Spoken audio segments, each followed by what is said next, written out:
Welcome to the MrBoxingguru podcast. It is me, Sal, MrBoxingguru. Guys, welcome back for another episode.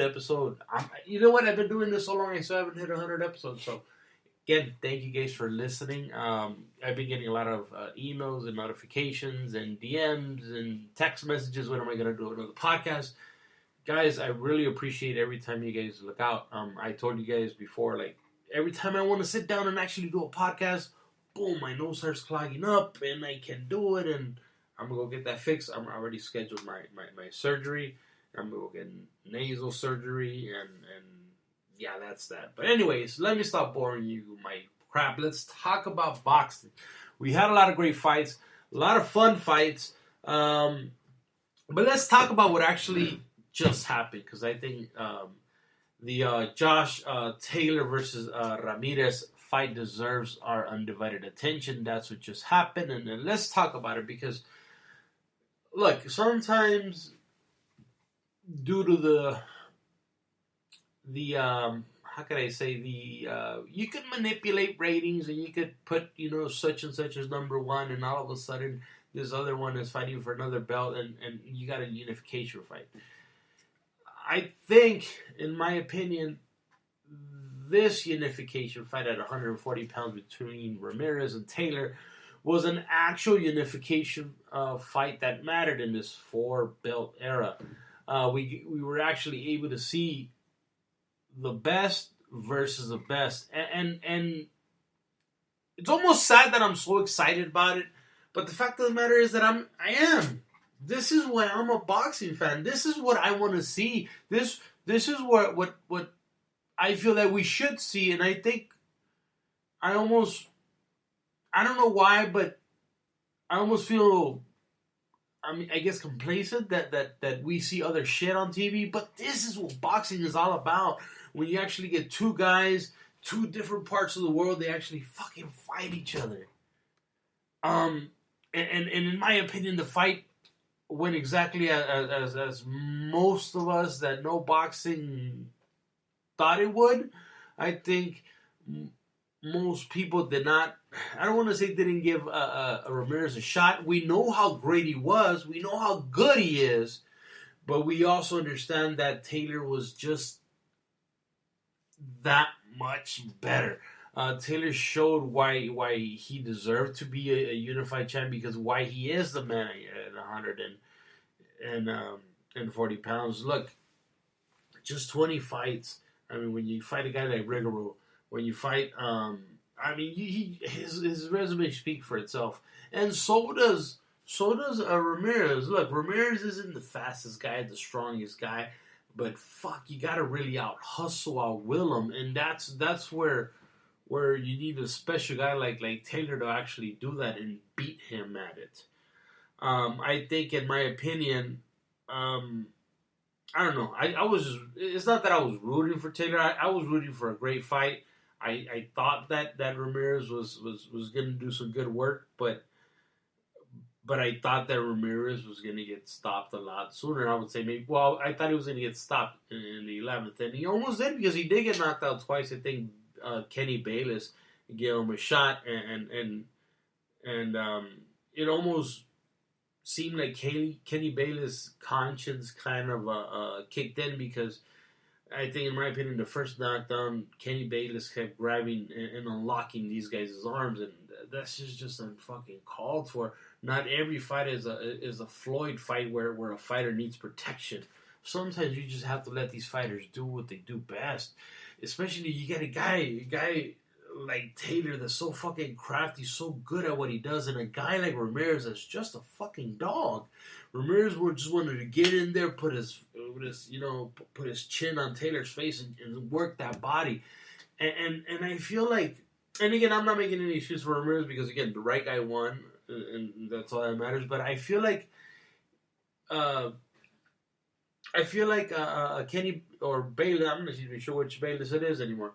Bayless didn't allow the two fighters to give us what we all thought they can give us. Yes, I get sometimes you gotta unclench these guys, I guess you could say.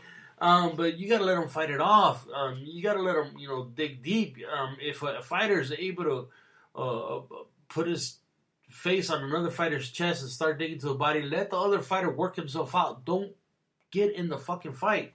Again, I don't want to dwell on Kenny because Kenny is what he is.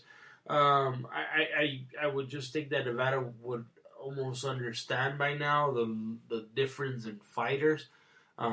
Guys like Ramirez and Taylor, I wish we had gotten one of those refs like Reese here in California.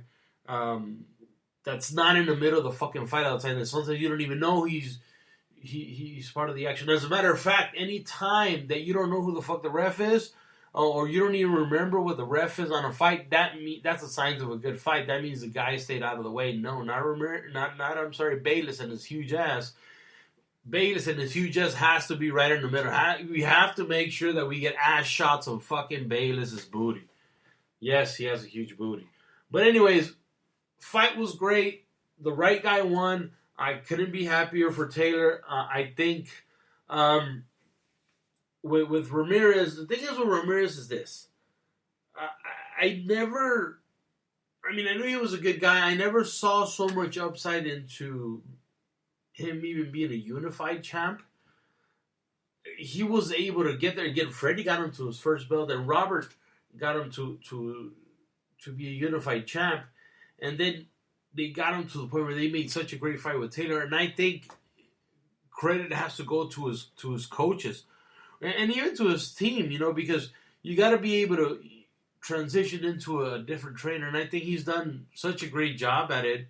And I think if it wasn't for those type of trainers that he had, which was Freddie Roach and the later part of his career, Robert Garcia, I don't think fighters with that type of style, with your average or local trainer, have the success in the ring that a guy like Ramirez did. Again, I'm not knocking Ramirez. I think he's great. I think he's a good fighter. And any time a fighter like that, because you remind me just of Brandon Rios, where he just wants to go in there and destroy. I get that. It's fucking beautiful. It's art, and it's very special in its own way. But let's be honest, most fighters that fight that way don't see multiple belts, don't see multiple divisions and whatnot. I think, again, credit has to be given to Robert Garcia, Freddie Roach, and especially Robert Garcia, because I think what he did, and the fact that they prepared him so well, because after that second knockdown, I would have been okay with the stoppage because his legs were fucking completely gone. I'm glad the round was almost over, so he was able to recoup and finish the fight and actually win some rounds after that second knockdown, which was, a bit scary. Kudos to him. What do I see? First, what do we see in Taylor? What's next for Taylor? Taylor, again, he's a very, not young so much, but very young in his actual professional career, where he only has 20 fights and he's already a unified champion, a legit unified champ, undisputed champ. I'm sorry. Look, I get it that Crawford, was a unified champ as well, but fighters like Ndongo weren't part of the unification here. Let's be honest. The Crawford road to undisputed wasn't as pretty or as okay. This guy's actually fighting the best, not fighting just an oddball. This was legit. This was a beautiful. That's what I'm saying. If we get more fights like this, we don't have to talk about these fucking Mickey Mouse fights, which are the Logans and the Floyds anymore.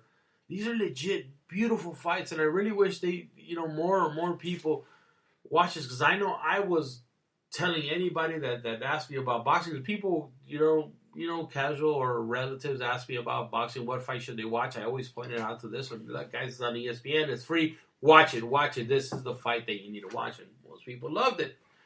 But again, what's next for Taylor? Taylor with Taylor is interesting because, once you get to the top of the sport, there's no other way. You can't really go back down. You can't take lesser opposition. Yes, you could take a mandatory, especially after such a tough fight. But the fact of the matter is that we expect him to challenge himself anymore from now on. We don't know what's going to happen with this thriller fight or what's going to happen with Teofimo Lopez, but I think a fight between Teofimo Lopez and Taylor will be great. It's of course Teofimo I think will be a bit favorable, but or the favorite. I'm sorry, but it's such a beautiful fight that I want to see it. And again, it might be too much for Taylor, but again, these are the top fights that are out there.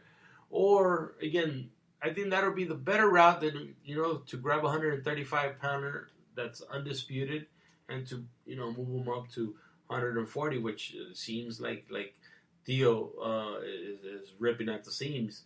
And you also have Crawford, and I like that fight. But I feel like Crawford hasn't done much to deserve to fight a fighter like Taylor. Let me fix that, because I think Crawford beats Taylor.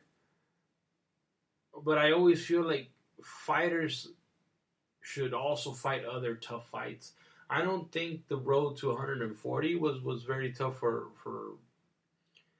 Crawford. And I think his 147 road to a belt or to greatness hasn't really been that great. It's been very bland. It's one of those that you already know who's gonna win. I mean, fucking Khan. Who else did he fight? Again, who the fuck knows? And that's the thing. I mean, I love Crawford. I think he's a very special fighter. I think if he was busy enough, I think he would be the pound for pound king. But he's not busy enough. He hasn't fought, over a year? And then we keep blaming it on money and this, and Pacquiao doesn't want to fight, and this guy doesn't want to fight. And again, that's the thing. It shouldn't be any of my fucking business. What's the dollar amount? I just want to see the fight. I just want to see the end result. I just want to see it get done. But I think, again, the fight to make, I think those are the two guys for Taylor, Theo and Crawford. I really wish we could see them again. So we'll see. As far as Ramirez, look, just because he lost his belt doesn't mean Ramirez ain't shit. Look, there's maybe a rematch with Cepeda, because from my understanding he did fight Cepeda. There's a Rigoro. I think it's a great fight for Ramirez fighting Rigoro. It's unfinished business. I mean, I know they jawed at each other or Rick, his manager, Ramirez' manager, jawed at each other with Rigoro. So why not make that fight again? Fights don't necessarily have to be for belts. Fights just have to be, I think, in my opinion, that's the number one, number two guy in the division. So why not? It's both guys. Let's see, I guess the fight could be dubbed who's the least loser, because they both lost to Taylor. It's great. One thing, like I said, and I mentioned it before, guys like Ramirez are not supposed to be in this level. And when they make it to this level, it makes it that much special. Again, the fact that he fought for Undisputed, I think, is amazing. Saw some folks call him a hype job. I don't think he's a hype job. I just think that a fighter with this type of heart makes for a very special athlete. Again, athletically gifted, he might not be. He's not the fastest, he's not the strongest, but I think he has the biggest heart in the world, and kudos to Ramirez and his team. On the undercard, the infamous Hank Lundy versus Cepeda. And what a shit show this fight was. I mean, what a miss. Not a mismatch, but what a miss by the matchmakers. This fight, I mean, we all know Hank Lundy. He's, 135-pound guy. He likes to talk a lot of shit.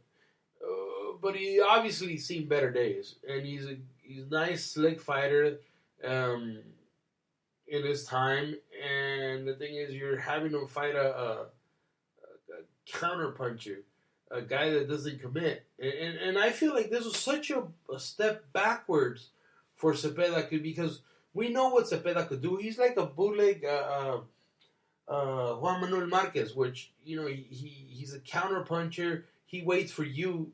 he never leads. He waits for you to do something in order for him to dance with you. So he's always the missus in the dance part, in the dance floor. He's gonna wait for you. He's gonna wait for you to try to make a mistake, and then you grab a slick fighter like Hank Lundy, and he makes Hank Lundy look better than what Hank Lundy really is. And I think, again, I'm not saying it's a mismatch, but I think it was a miss by the matchmakers.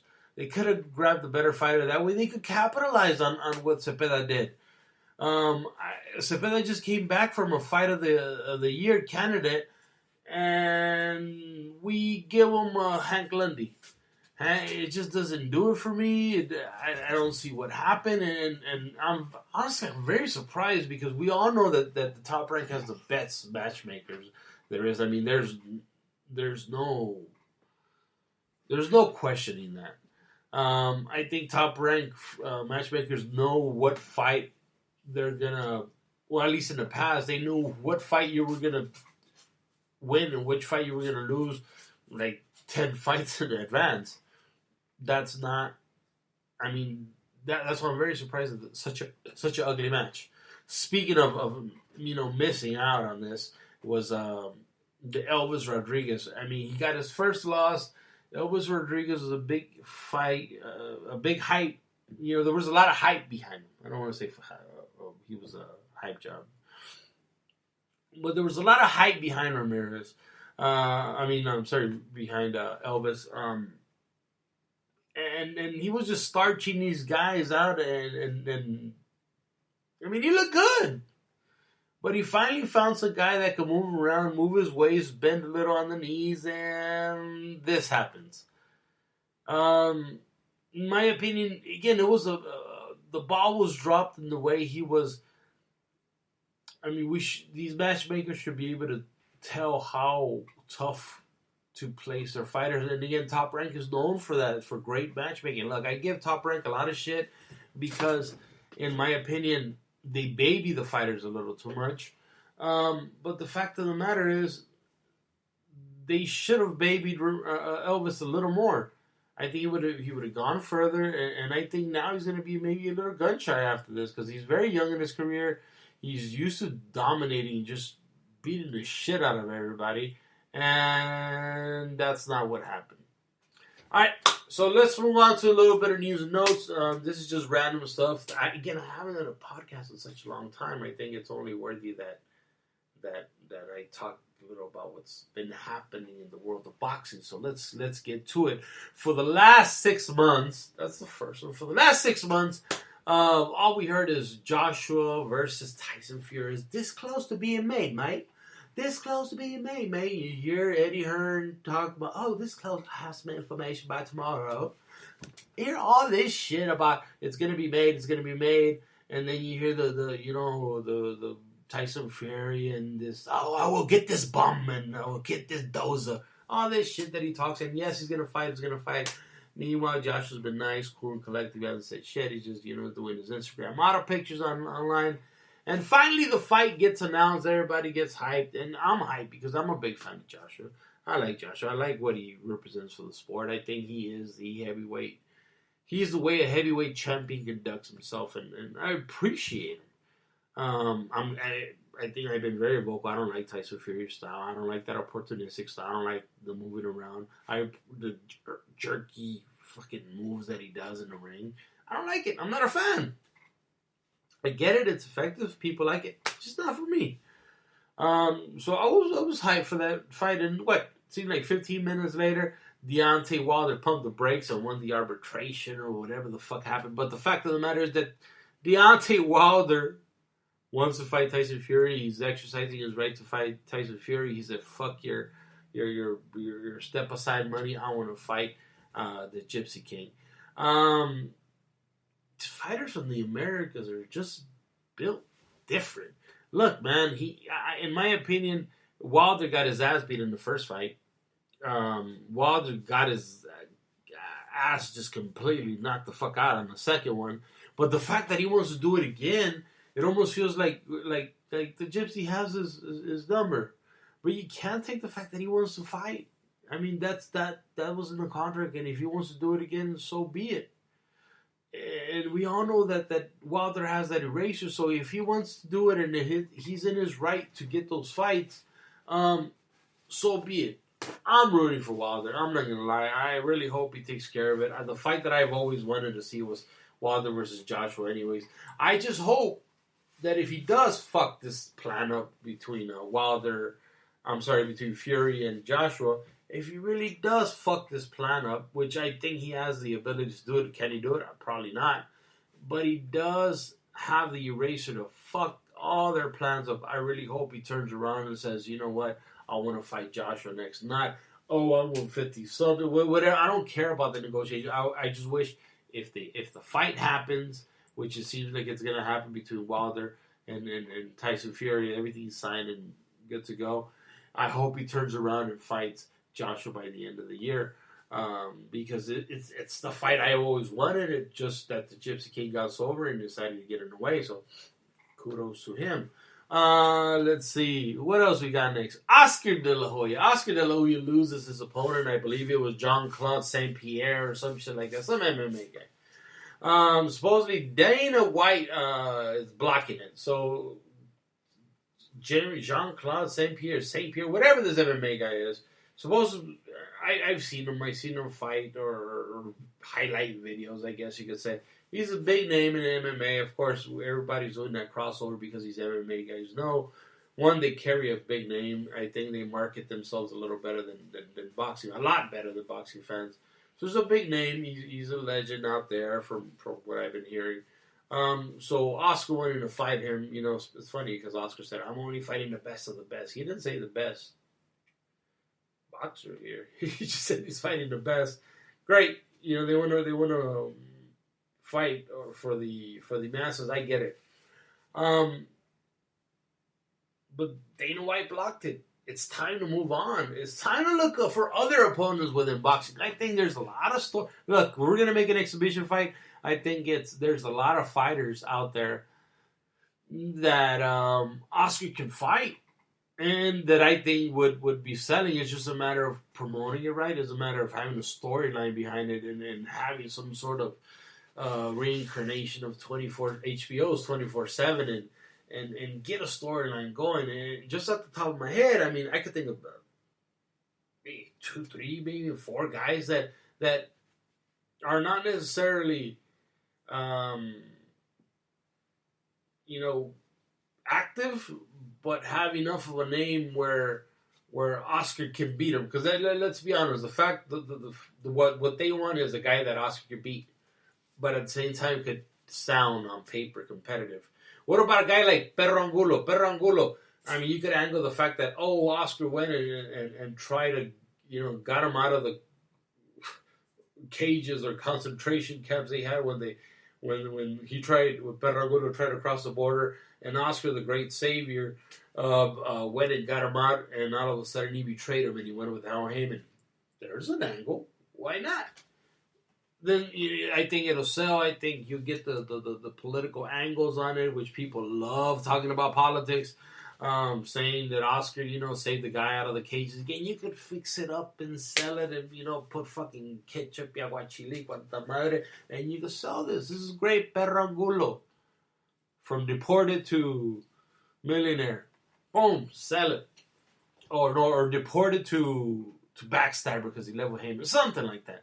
Then there's always, a bit friendlier competition where I think will be great, even if it's staged. Sort of like, how Chavez does his fights with Travieso Arce. Bring out Tito Trinidad. He looks good. I'm not saying make them fight and beat the shit out of each other, but make it to a point where maybe it looks kind of good somehow. Why not? I think if we were to see, especially guys, in their 40s, if we were to see a fight with Tito Trinidad versus Oscar De La Hoya in 2021, a fight that we couldn't get the rematch when we were, kids or teenagers, or when we first started having money in our pocket, I think it'll be a fight that'll sell like crazy. Why not? It'll capture the imagination. Well, what if these guys would have fought back then?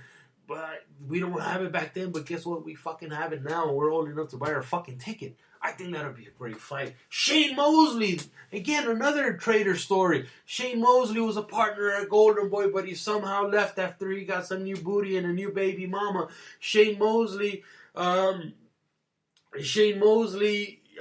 Oscar twice, but somehow Shane Mosley was steroided out, and now Oscar will flip the bill. Now Oscar will work with Victor Conte, and he'll get the clear gem and beat the shit out of Shane Mosley. It doesn't look like he's been active for a while, so why not?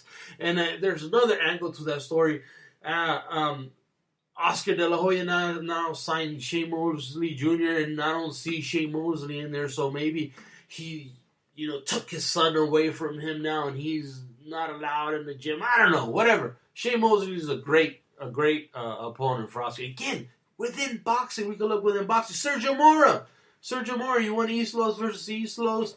Bring on Sergio Mora. The great thing about Sergio Mora is that, one, he hasn't been inactive, that many years like Oscar. But fucking Sergio Mora couldn't crack a fucking egg. I mean, he might be able to maybe peck him to death because I know he got a hell of a nose on him. But fuck, that's a great fucking fight. Oscar's not going to get hurt. There's nothing. Sergio Mora cannot hurt you, so why not? And Sergio Mora seems like he's fit enough, make the fight at 175 or something.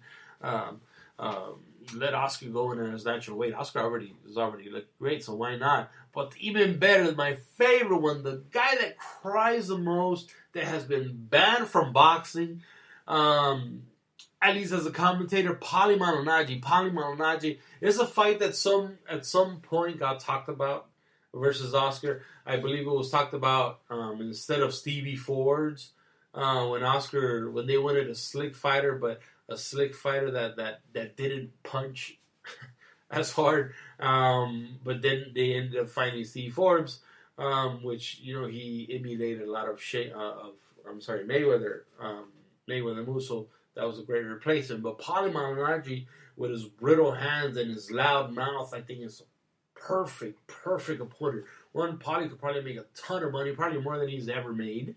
Paulie could talk. If you hire him just to talk shit about Oscar, I think it's a great opportunity for him. So why not?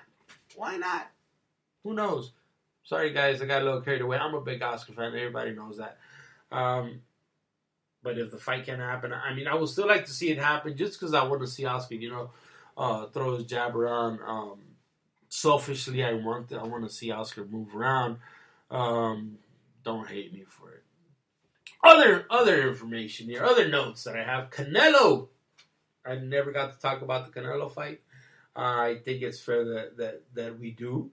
Canelo beat Billy Joe Sanders by stoppage. Cracked his face. You know what? I was a big, and I'm not going to say he crowed because I thought he would eventually knock him down.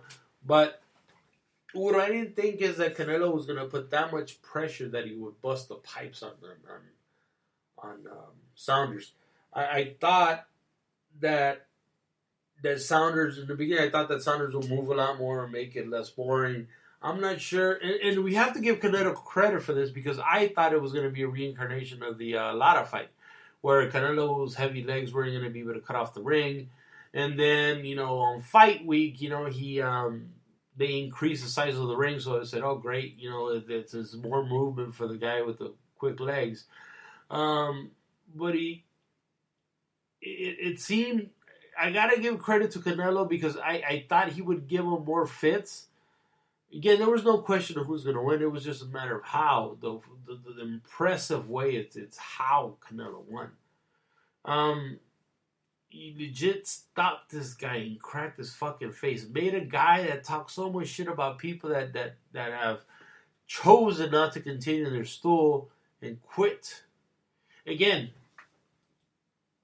it's easy to talk shit about a fighter or without feeling guilty about calling him a quitter when a fighter talks so much shit. And I think that's why, social media in itself was so heavy on a guy like Billy Joe Saunders. If it would have happened to anybody else, it would have been like, great, you know what, I understand. Your life's important. But, he talks so much shit about Billy Joe. And not necessarily about, it almost seems like unnecessary shit. like he was talking shit about Canelo and the meat when I mean he himself had failed a couple of tests for quote unquote nasal sprays. It almost seemed uncalled for his shit he was talking, disrespecting the press. I get it, the press could be assholes sometimes, but when they're treating you with respect and you're telling them, to their face, because the language barrier that the press smells like shit, you kind of being an asshole. So it's kind of hard to feel compassion for a guy that doesn't show any respect for anybody else. So that's when you take it personal. Boxing shouldn't be taken personal as a sport, but when you're an asshole, then you're going to be treated as such. What's next for Canelo? Look, the planned fight seems great and all. I think it's one of those fights where it's I think it's a continuation of the Billy Joe Saunders fight. What is Plant gonna do that Billy Joe Saunders couldn't? With what is he gonna hold Canelo back? With what power? I mean, the notion of having that fight made is just for. It's sort of like the Ndongo Indisputed fight for Crawford. It's just because he's holding a strap. He's lucky that he has a strap and he makes himself that valuable. I really hope he doesn't outprice himself. I really hope Plant makes a lot of money because he deserves it.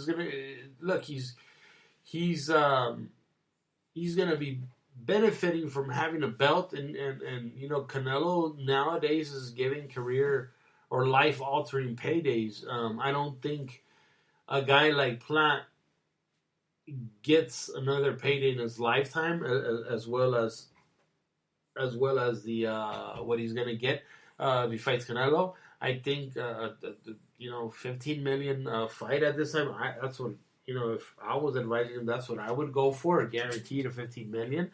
And I think it's on paper, it's a great fight. Again, it's for the undisputed championship at 168 pounds. Get your money, man. But he also needs to understand that we also need to understand as fans that it's not going to be a great fight. Again, the Billy Joe Saunders fight, it was better than expected, but it wasn't a great fight. It was Canelo stalking and praying this guy until he finally got rid of him. It wasn't a great fight, like let's say two greats are fighting each other. It wasn't like that. It wasn't Taylor Ramirez. It was just one guy looking for the other one until he beat the shit out of him. That's the difference between a good fight and just a good fight, watching a fight for the fighter, not for the actual fight. You also need to understand that Benavidez is there at 168. Benavidez, again, even though he might not beat him, I think it's a more interesting fight. Benavidez is not just gonna run away from Canelo. Benavidez is actually gonna go on and throw his 3, 4, 5 punch combinations. He loves doing it. He has fast hands. I'm not saying he's the strongest guy, but I think he is a fucking bull at 168 pounds. Charlo, the older Charlo, 160 Charlo. The guy and Charlo, this is the Charlo doesn't really dare to be great like the little Charlo at 154. But again, big Charlo, I think it's time. He's talked himself into a lot of fights, or a lot of interviews, and he talks himself into fights that never have been made. I think it's time for him to fight a guy like Canelo. Again, this plan doesn't decide to take that road. I think, as a matter of fact, if I was Canelo, I would offer him a certain amount, and if he doesn't want it, then move on to his other stablemates, which are Benavidez and Charlo. We will see what happens. You gotta give credit to Canelo. One thing that strikes me as odd with Canelo is the look. If you have power, you have power. But if you have power at 154, you don't necessarily carry it to 160 pounds. You don't necessarily carry it to 168 pounds. So I was thinking the other day, which one is it? Because it has to be one or the other. He couldn't. Cotto was a career 140 pound that eventually went to 147. Shit, Winston's here. Canelo fought Cotto at 160 pounds. Canelo didn't wobble Cotto. I don't know if he tried carrying him. It didn't appear that way. But Canelo's gone rounds with guys at 154 pounds. Was he that depleted? At 160 again with Golovkin. He never hurt Golovkin. And now he's going to 168 pounds where these guys are much bigger and he's making these fighters just look like shit. Either it's excellent, beautiful matchmaking with these, and I'll say it again, robotic Europeans, or Canelo just has different pharmaceuticals. Again, I don't want to say Canelo's dirty because it's not fair because he hasn't tested positive, at least of lately. We heard about the clenbuterol, but we know it's almost the norm in Mexico. But it seems odd because when you go up in weight, you don't carry that power. You don't get that big. Canelo almost looks more shredded at 168 than he looked at 154 or 100 his magical weight 165 or 155 or 160. He looks bigger. He looks stronger. Yes, he looks shorter, but he looks like a fucking bull. And it doesn't. Just like we, and I remember I would always say this about Manny. I'm sorry. It was just weird. It was suspicious the way a guy that's coming from the lower divisions and is dominating, is just beating the shit out of these bigger guys. And that's what Canelo's doing. He's breaking people's faces. Again, Pacquiao did it to Margarito. Margarito was a guy that could easily, campaign at 160 pounds, somehow campaigned at 147. He fought Margarito at 154. It's just odd, and it does raise an eyebrow. How are you able to put down these guys at 168 with such ease? How are you able to bully them? Just beat them down, and you couldn't do that at the lower weights. It doesn't make sense. But again, to each his own. More news on Canelo. The guy got married. Congratulations to Canelo. He got married. Guess who wasn't invited to the wedding? Ryan wasn't at the wedding. From my understanding, they didn't want him there because they felt his anxiety would go crazy, once they threw the bouquet and, maybe couldn't catch it. But anyways, let's go to the upcoming fights. We have this weekend on May 29th on Showtime. We have a title versus O'Bali versus Nonito Donaire for O'Bali's WBC bantamweight belt. Look, man, I don't even care who wins. All I care is that Nonito comes out all right. Nonito is one of those guys that for maybe 6-7 years, maybe even less. We thought he was done after the Axeman, kind of told him, "When you asshole," or even Ringandao. And he's still around. That's to me is very, very impressive. How a guy with that type of they're just, these fighters from this past generation are just cut a little different. They're willing to fight. They want to fight, and it's almost like it's good to see. Whether he wins or not, I don't know. He's coming in as a challenger. I could see him winning versus O'Bali, but who knows? The fact is that we gotta watch it. It's on Showtime. Let's watch it. May 29th. That's this Saturday. Also this Saturday, May 29th, from Las Vegas, on the zone is Devin Haney versus Jorge Linares, and they're fighting for Devin Haney's PDF WBC belt that he got delivered via mail, and not regular mail, but email. This is an interesting fight. I see that the spin that Golden Boy tried to do is just spin it as, he's undefeated versus Matchroom fighters, blah blah blah. That's great versus Matchroom when Matchroom was completely European. You're fighting this young kid, which again he's not entertaining, but he's very great athlete, which is Devin Haney. I think Devin Haney, he has to feel the pressure to stop a guy like Linares, because Linares is not that far erased from being starched by a Cano at 140 pounds. I mean, what, first round knockout? Um, and Linares has been, in my opinion, Linares has been washed for the last fucking, what, 9, 8 years. Um, he's a beautiful fighter to look at. I think and even still, if you put him versus lesser opposition, Linares looks absolutely beautiful if you put him versus a Velasco type of fighter. But when you put him with a world class athlete like Devin Haney, even if he's not so entertaining, I think he'll be beat to the punch. I think, in my opinion, I think folks are counting on Devin Haney's lack of power, but I think Devin Haney is going to eventually stop Linares in the maybe 8th or maybe an earlier 7th round. On that same card, we have Jason Quigley versus Shane Mosley Jr. Again, I think this is one of those fights that Golden was just using. One of those fights. This fight actually here, Quigley versus Shane Mosley. It's one of those fights that they're using to skin the fat. Like I think Shane Mosley has done what there's no developing him anymore. He is what he is. Jason Quigley, we saw him, get into tough fights that I think we've seen his ceiling. I think there's a make him or break him fight for either fighter. But in my opinion, what it looks like to me is an elimination fight to see who stays with the promoter.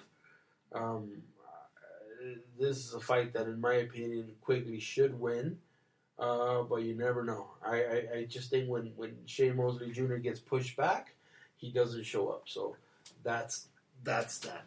Okay, so now, I'm actually talking for a long time today, guys. I do apologize for that. Now let's do I like to do the Ask Guru thing. Ask you guys questions on Instagram, and I'll make sure I post them. Most of them are not that great. No, I'm kidding. All of them are great. It's just that a lot of them are funny and not relevant. Let's see. 3, I think it means Speedy _ says, does Tio beat Josh Taylor? I personally think he's too small. Same way Prograis was. Look, I think we saw Tio struggle with taller fighters before. I think the beauty of Taylor is that he could bang, but he could also, he's a great boxer. He's not very one-dimensional. He knows how to move well on the ring. But the thing is, we have to admit, man, Tio's just a fucking dog. I think Tio does have the ability to beat him, but I would love to give Tio maybe 1 or 2 fights at 140 before challenging that monster, because let's admit it, guys, Taylor is a fucking monster, man, and the Scottish should be proud. That guy is a beast, and I would love to see. As a matter of fact, I would love to go see him live, man. He's a hell of a fighter. Pilt _ P says, who's next for Josh Taylor? Should Arnold Barboza Jr. Be next? You know what? I think Arnold Barboza, I know he wants the belt. And if you guys don't know Arnold Barboza, make sure you guys follow him on Instagram or Twitter or wherever, all the social media he uses. But I think he's Southern California best kept secret. I think he's a hell of a fighter. But I think, in my opinion, I wish it was under circumstance, but I would really like to see him versus Ramirez. I think it calls for a great fight. Taylor, yes, eventually. But I think Ramirez almost owes him a fight, because I know he's been chasing Ramirez for quite a while. Dad the Griller, and follow Dad the Griller, he makes great raffles out there. He raffles everything, maybe even his butt cheeks. Dad the Griller asked, did Canelo duck Andre? I don't think so. Look, with fighters like Andre, it's very tough. Because fighters like Andre fight for themselves. They don't fight for the fans. And sometimes you have to, if you fight for yourself and you put yourself in a position to do that, that's great. And you're content with that. That's again, great. But you have to understand that there's some backlashes, some repercussions to that. I don't want to see him. He might have a belt, but I don't care. Why? Because he's dreadful to watch. It's you see some guys are like, oh, they're mad because he has skills. Yes, he might have skills, but they're not pretty. There's guys that have skills that are beautiful at it. Boo Boo is just dry. It's ugly to watch fight. It makes you want to go get a beer. It makes you. Boo Boo's the type of fighter that you rather wait in the beer line than watch him fight. And again, I'm not trying to knock on him, but that's just the way people feel about him, and we have to respect that. Let's see. Israel Luna again asked, "What's next for Ramirez?" I think we talked about it. I think a fight versus Rigoro, a fight versus, like we just mentioned, Barboza was great. Pound for pound, Vic _ asks, "How does Taylor do versus Crawford and Tio versus Taylor pick?" Like I said, right now I think I favor Taylor over Tio. Right now, if they were to fight right now, 2 fights for now, and Tio's moves to 140 after this Cambosos fight, then let him. I think Tio has a hell of a shot. Taylor versus Crawford, I think Crawford takes him out. I think they should build this fight, maybe 1 or 2 fights in between and make it. I think Crawford's salivating at seeing one of them go up to 147, either Ramirez or Taylor. I just hope they hold off on it a little bit. Checo916 says, Ramirez, Taylor, referee on clinching. I mentioned that earlier. Big Booty Bayless. He just interferes too much, man. It's too much. Again, like I said, anytime we know what the referee name is, it's a bad fight. That means we saw too much of him. I love again referees like Jack Reese that just is out in the ropes and chilling, just making sure that everything's okay. If the clinch is going too long, then he goes in there and tries to separate them. But again, you rarely know he's there until you know. Let's see. RC_ranch asks. You see, these are the questions. How much wood could a woodchuck chug? Okay, look. Anything that wood right now pisses me off. That shit is expensive. I'm over here trying to build shit in the house, and it seems like I have to refinance the house already because it's so goddamn expensive. I can't afford all this damn wood. So don't piss me off about wood. Juice_Ramirez. Juice_Nayarit asks, should Ramirez move up to 147? Yes. It seems like he struggled. I mentioned it.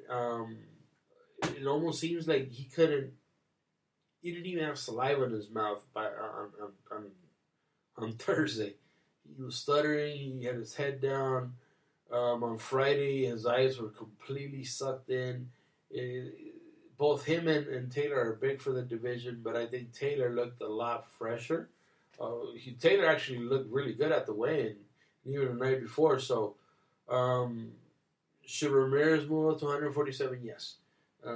Maybe eventually they'll meet up back there. I mean, who knows? Raul223 asked, so who should Mikey Garcia fight next? Hey, that's another opponent for Taylor. Why not? Look, Mikey is one of those guys that people love, and I'm sure they still do. But he's such a beautiful little fighter that I think will do great versus a guy like Taylor, a guy like Rigoro. To me, Rigoro and Mikey is the fight to make. So I would love to see that fight. El Chaton 33 asks, do you think Chon Cepeda will get a shot at the title after this weekend's performance? Absolutely not. Absolutely not. I think, like I said, Top Rank did a disservice to him by putting a fighter like Hank Lundy. I think Hank Lundy is a good guy, but I think he's made to, unless you're a pressure fighter, you're gonna look good versus Hank Lundy or a special fighter like Crawford. No, absolutely not. Siggy asked that I go to the Canelo fight. Let's see, the Canelo wedding. I'm sorry. Raw 0311. Where is Jim Lampley? Not the same without him. I get it. Jim Lampley. Look, man, Jim Lampley. You almost waited for him to cry. I miss him. I think he brought that excitement to boxing, and I think we're light years from seeing somebody like him. Pac-Man 323 asks, "Why are you so damn cute, bro? We're cut from the same cloth. We bays." El Compa Davis asks, "Will you make more shirts?" Asking for a friend. Soon, I think eventually. You know what? I'm getting the itch. I always get the itch then to put stuff on. Make a list. And last time I had the idea of just making Michoacan shirts and eventually going back to boxing because there's really not nothing in boxing that'll be worthy of a shirt. But you never know. You never know.